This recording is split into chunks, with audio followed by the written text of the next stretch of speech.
Bienvenue sur notre chaîne Entre-deux. Aujourd'hui, on plonge au cœur de l'actualité sénégalaise. Début juillet 2025, on sent une tension palpable. Le pays fait face à de sacrés défis économiques, judiciaires, politiques. Tout en même temps, c'est une période charnière, vraiment. Absolument. On a un nouveau gouvernement, élu avec d'énormes espoirs de changement, mais qui se retrouve confronté d'emblée à des problèmes de fond, des problèmes structurels anciens, et puis cette conjoncture actuelle qui est particulièrement difficile. Commençons par l'économie, si vous voulez bien. Il y a un chiffre qui fait froid dans le dos. La dette publique.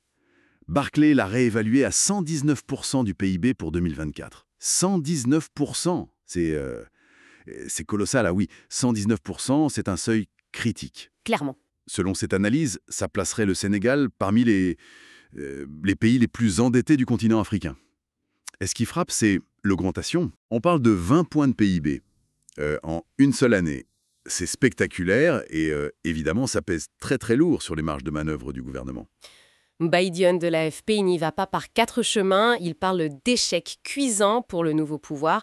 Alors comment ils réagissent en face? Le Premier ministre Ousmane Sonko a parlé d'un plan de redressement. Oui, c'est ça. Réduire les dépenses, et il a aussi évoqué des diaspora bonds.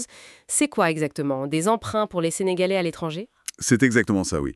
L'idée, c'est de mobiliser l'épargne de la diaspora, de trouver de nouvelles sources de financement. Mais bon, soyons clairs, le défi reste gigantesque. Gigantesque, c'est le mot. Certains analystes disent qu'il faudrait au moins une décennie, vous imaginez, une décennie, juste pour repasser sous la barre symbolique des 100% du PIB. Donc, ça crée une tension énorme, forcément. Oui, entre les promesses de campagne qui visaient à améliorer vite la vie des gens. Exactement. Et cette réalité budgétaire qui est très très contrainte. Et puis il faut le dire, la critique de Dione, elle s'inscrit aussi dans un contexte politique plus large. C'est pas anodin. Bien sûr. Et cette tension économique, elle a des répercussions. On l'a vu début juillet avec le système judiciaire complètement paralysé, une grève de 72 heures des syndicats SIT, GH-JS et UNTJ. Oui, une grève très suivie. Leurs revendications, elles portent principalement sur le statut du personnel.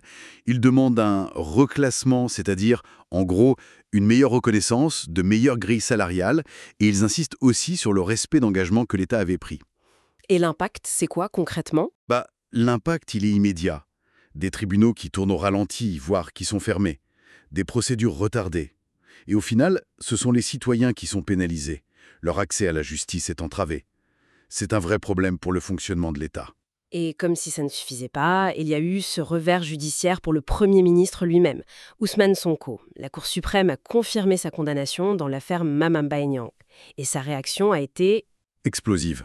Oui, très vive. Il a dit, je cite, « La justice sénégalaise est l'un de nos plus gros problèmes. » Alors, simple coup de colère personnel ou il y a plus derrière? Alors là, c'est une question clé. Au-delà de l'affaire Sonko elle-même, cette déclaration, couplée à la décision de la Cour, ça vient vraiment exacerber une tension qu'on sentait déjà monter entre l'exécutif et le pouvoir judiciaire. Ça soulève une question fondamentale, vraiment, sur l'équilibre des pouvoirs, sur l'indépendance de la justice aussi. Surtout dans un contexte où le nouveau pouvoir dit vouloir réformer en profondeur les institutions. C'est paradoxal. C'est clair. Et pendant ce temps-là, sur la scène politique, ça bouge aussi pas mal. On a appris que l'AFP, le parti de Mbaye Diagne dont on parlait, a rompu avec l'ancienne coalition présidentielle BBY, une rupture qualifiée d'historique. Ils veulent faire cavalier seul pour les locales, apparemment. Oui, c'est très significatif. Ça marque vraiment une fragmentation de ce qui était l'ancien bloc majoritaire autour de Macky Sall. Ça redessine complètement le paysage de l'opposition et, plus largement, le paysage politique sénégalais. C'est une étape importante dans la recomposition après la présidentielle. Et cette opposition, elle ne reste pas silencieuse. Amadou Ba, qui est arrivé deuxième à la présidentielle, il est sorti du bois. Il appelle à l'action, il s'inquiète des arrestations qu'il juge arbitraires, des difficultés économiques, des tensions sociales. La pression monte, on dirait. Indéniablement, oui. Les critiques d'Amadou Ba, ça met vraiment la lumière sur cette pression croissante qui s'exerce sur le nouveau gouvernement. Bon, c'est une dynamique assez classique après une élection. L'opposition cherche à marquer son territoire. Bien sûr. Mais là, ça prend une acuité particulière avec ce contexte économique et social dont on a parlé, qui est très très tendu. Et le gouvernement, face à tout ça, Il agit quand même. On a vu des nominations importantes à des postes diplomatiques clés, Antoine Félix Diome, Cheikh Nyang, Papa Kandi, un remaniement militaire aussi, avec de nouveaux commandants dans plusieurs zones. Oui, et il y a aussi la posture internationale. Ousmane Sonko était en Chine récemment. Il a tenu un discours assez critique sur l'ordre mondial actuel, plaidant pour plus d'équilibre, un multilatéralisme renouvelé, un rapprochement avec les BRICS. D'accord. Tout ça, ça dessine une stratégie en fait. D'un côté, reprendre en main les leviers internes, diplomatiques et sécuritaires, et de l'autre, affirmer une nouvelle posture sur la scène internationale. Une posture peut-être plus, comment dire, alignée sur ce qu'on appelle le Sud global, plus critique vis-à-vis de l'ordre occidental établi.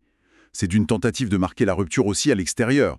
Alors, si on essaye de rassembler toutes les pièces du puzzle, dette record, justice sous tension et en grève, opposition qui se réorganise et qui critique fort, un gouvernement qui nomme, remanie et affiche une nouvelle diplomatie, quelle est l'image globale qui se dégage de tout ça?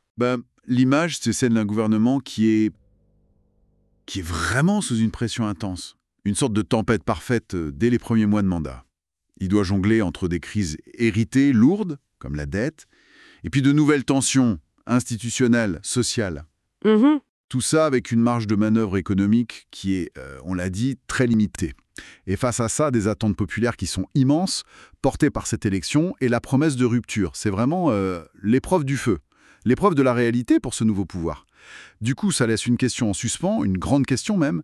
Face à cette accumulation de défis, si tôt, comment est-ce que le nouveau duo à la tête de l'État peut garder la confiance des Sénégalais et surtout mettre en œuvre ce programme de réforme profonde qu'ils avaient promis? Qu'est-ce que vous en pensez? Dites-le nous en commentaire, c'est toute la question. La réponse se trouvera sans doute en grande partie dans leur capacité à nouer le dialogue, à dialoguer avec toutes les forces vives du pays, les syndicats ou l'opposition, la société civile, et aussi à gérer les attentes. Gérer ces attentes qui sont énormes et parfois contradictoires dans cette période de transition qui est particulièrement délicate, ce ne sera pas simple. Le dialogue et la gestion des attentes. Des clés sans doute essentielles. Voilà pour notre exploration aujourd'hui. Merci de nous avoir écoutés et surtout, n'oubliez pas de vous abonner et de liker si ça vous a plu. À très bientôt.